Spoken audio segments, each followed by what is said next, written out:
एक मुलाकात में बात कर रहे हैं देश के मशहूर उद्यमी राजीव चंद्रशेखर जी से।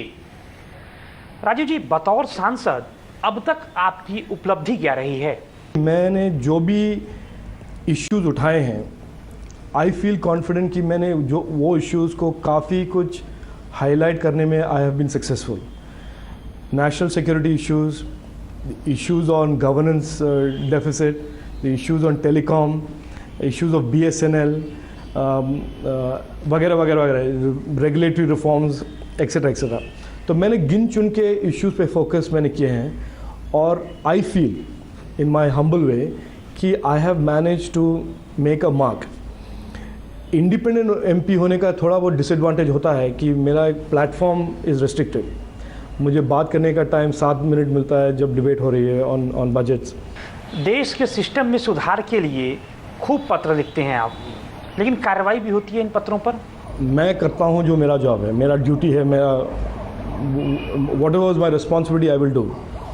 बाकी गवर्नमेंट का क्या रिस्पॉन्स है या सिस्टम का क्या रिस्पॉन्स है, वो तो वो ही बताएंगे कि क्यों नहीं कर रहे हैं या कम कर रहे हैं या कम रिएक्ट कर रहे हैं। लेकिन साथ ही साथ एक पत्र आपने यह भी प्रधानमंत्री को लिख डाला कि क्यों नहीं आपको पद्म पुरस्कार दिया गया। क्या पद्म पुरस्कार मिलेगा तभी राजीव चंद्रशेखर जी की एक पहचान बनेगी? नहीं, देखिए, मेरा वो letter was a matter of principle, क्योंकि मैं मानता हूँ कि मेरा एक कंट्रीब्यूशन रहा है टेलीकॉम में। तो मैं काफ़ी खुश था कि 10-15 मंत्री लोग, काफ़ी कुछ MP लोग ने मुझे नॉमिनेट किया था and I was honoured to do that. But जब मुझसे कहा गया था कि आप MP हैं तो इसीलिए आपको पद्म भूषण नहीं दे सकते हैं, तो I felt a little outraged कि अगर एक अच्छा MP कुछ अच्छा काम करता है, क्या उन MPs are disqualified from being recognised by the people of India? तो उस मैटर ऑफ प्रिंसिपल पे मैंने एक I raised a question to the Prime Minister, and happily I got a clarification back from the Prime Minister that MPs are not disqualified. तो मुझे किसी से recognition की ज़रूरत नहीं है, मैं काफ़ी खुश हूँ। I am very happy with my own self. मुझे ना तो पद्म भूषण चाहिए ना कुछ और पुरस्कार चाहिए। My greatest recognition is from people who meet me on the street, send me emails, send me letters, and support me and encourage me in my work. That is a bigger recognition than some bureaucrat giving me a Padma Bhushan. तो मुझे कुछ उसमें disappointment नहीं है या मैं ना तो इच्छुक हूँ उसका। फिक्की के भी आप अध्यक्ष रहे हैं, क्या कुछ खास किया आपने अपने कार्यकाल में? मैंने ये ट्राई किया था कि ये गवर्नमेंट का जो बिज़नेस का इमेज थोड़ा बदलें, बिज़नेस का फोकस टुवर्ड्स गवर्नमेंट बदलें, कि they are more partners in economic development rather than lobbies for their own benefit. Bharat को एक औद्योगिक ताकत के रूप में किस तरह आप देखते हैं? अगले 10 साल में भारत की अर्थव्यवस्था कहाँ पहुँचने की उम्मीद करते हैं? नहीं, देखिए, भारत का जो ओवरऑल स्टोरी है, इकोनॉमिक स्टोरी है, it is one of the most compelling stories in the world. इसका कोई दो राय नहीं हो सकता है। लेकिन भारत का सबसे बड़ा चैलेंज ये है कि हमारा जो गवर्नेंस है और गवर्नमेंट का फॉर्म है और हमारे जो पॉलिटिक्स है, जो दो इंटरलिंक्ड इश्यूज हैं, पॉलिटिक्स एंड गवर्नेंस, इसको हम जब तक रिफॉर्म नहीं करेंगे, जब तक सिंप्लीफाई नहीं करेंगे, जब तक ट्रांसपेरेंट नहीं बनाएंगे, ये जो ट्रू पोटेंशियल ऑफ इंडिया है कभी हम इससे अचीव कर पाएंगे नहीं। तो ये जो हम सब ऑप्टिमल काइंड ऑफ परफॉर्मेंस कर रहे हैं आज के दिन, उसको तभी हम ऑप्टिमल बना सकते हैं और हमें फुल पोटेंशियल एक्सप्लॉइट कर सकते हैं जब हम हमारे गवर्नमेंट और पॉलिटिक्स को रिफॉर्म न करें। राजीव जी, एक बड़े सवाल की तरफ आपका ध्यान दिलाऊंगा। जनसंख्या नियंत्रण पर लाख कवायद के बावजूद कोई खास सफलता नहीं मिल पा रही है। आपके हिसाब से कैसे इस पर काबू पाया जा सकता है? पॉपुलेशन कंट्रोल तभी हो सकती है जब हमारे education levels across the board and uniformly around the country comes to a certain level.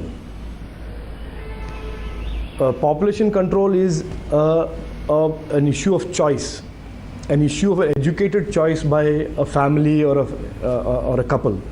तो ये तब it is possible जब education and the concepts of poverty etc. can be addressed by government. महंगाई से भी आम आदमी बेहाल है। आपको लगता है कि हमारी सरकार की तरफ से जो कदम उठाए जा रहे हैं इसे रोकने के लिए पर्याप्त हैं?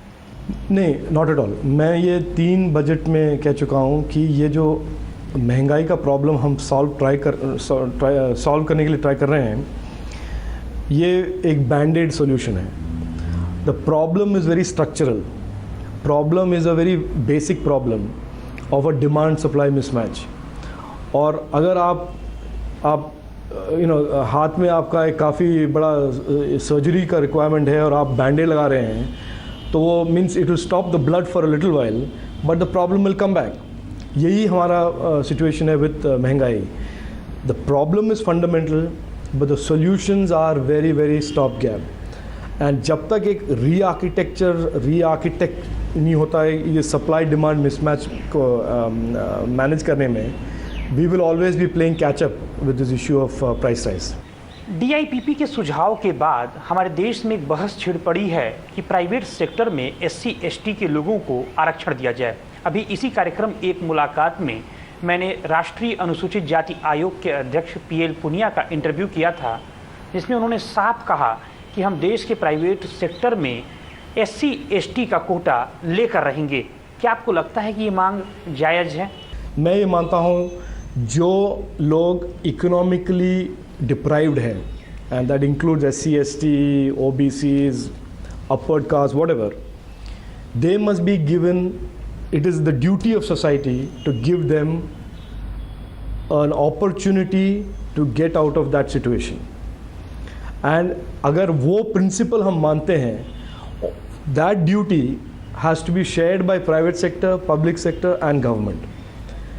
बट ये अगर आप मुझसे पूछें कि private sector should employ this caste और दैट रिलीजन और this because of caste and religion, principally I am oppose to it. I am fully supportive of the private sector giving affirmative action and rights to economically challenged communities all around the country. Private sector में भविष्य में किस तरह की नौकरियों की संभावनाएं आप देखते हैं? देखिए, private sector is going to be देश में सबसे बड़ा एम्प्लॉयमेंट जनरेटर। और हमने देखा है लास्ट 10 साल में न्यू एम्प्लॉयमेंट में प्राइवेट सेक्टर का शेयर है ऑलमोस्ट 60-70%। और ये आ रहा है services sector, whether it's telecom, whether it is hospitality and tourism, ये ऐसे सेक्टर्स जो हैं एम्प्लॉयमेंट काफ़ी जनरेट कर सकते हैं। तो अगर गवर्नमेंट का एक पॉलिसी हो कि सर्विसेज सेक्टर और ये न्यू सनराइज सेक्टर्स में इन्वेस्टमेंट ज़्यादा हो, encourage investment, employment will also generate accordingly. और एक मुलाकात में यहाँ पर रुकेंगे एक और छोटे से ब्रेक के लिए। ब्रेक के बाद भी राजीव चंद्रशेखर जी से यह बातचीत जारी रहेगी।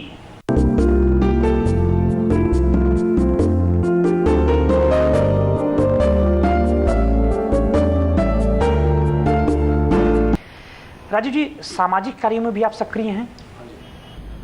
मेरा एक फाउंडेशन है, राजीव चंद्रशेखर फाउंडेशन, और साल में we spend about 10 to 15 crores of rupees.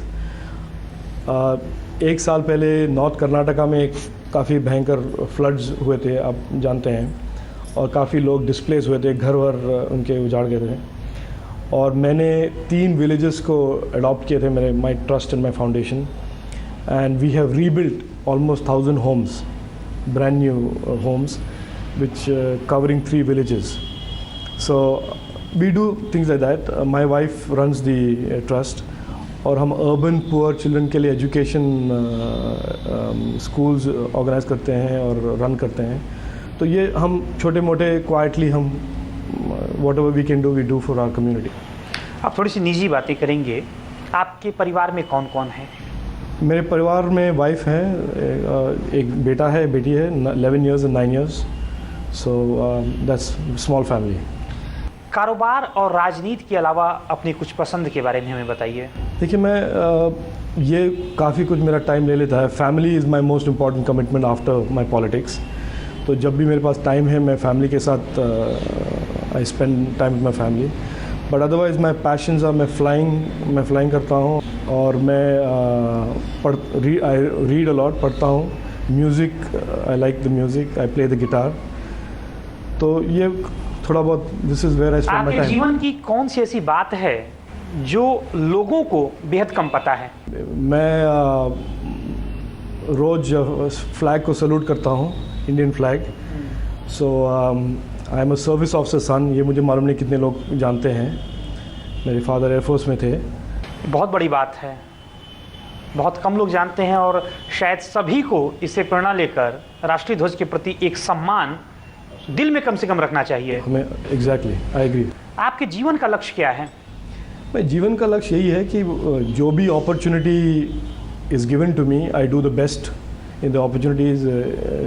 आप जानते हैं कि लाइफ में hard work is important, but luck and fate also plays a big role.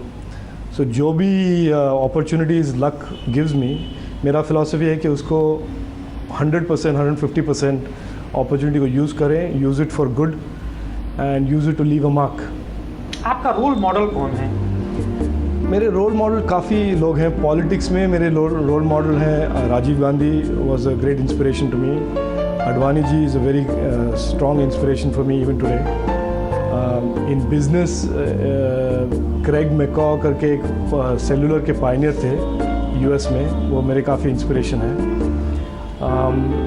And sports में Viswanathan Anand is a great inspiration to me. So ऐसे डिफरेंट फील्ड्स में different लोग inspire me, and overall in my life my father and my mother are great inspires. बहुत बहुत धन्यवाद राजीव जी DD news से बातचीत के लिए। Thank you. तो ये थे राजीव चंद्रशेखर जी, जिन्होंने तमाम सवालों पर हमसे बात की।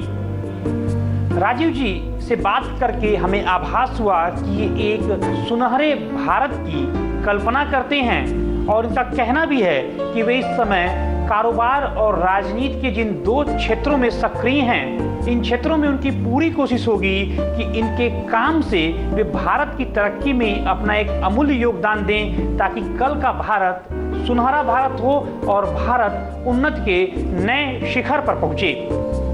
अगले सप्ताह हम आपसे फिर मिलेंगे इसी समय अपनी खास पड़ताल एक मुलाकात में देश की एक और नामी गिरामी हस्ती के साथ। तब तक हमारी पूरी टीम को दीजिए इजाजत। नमस्कार।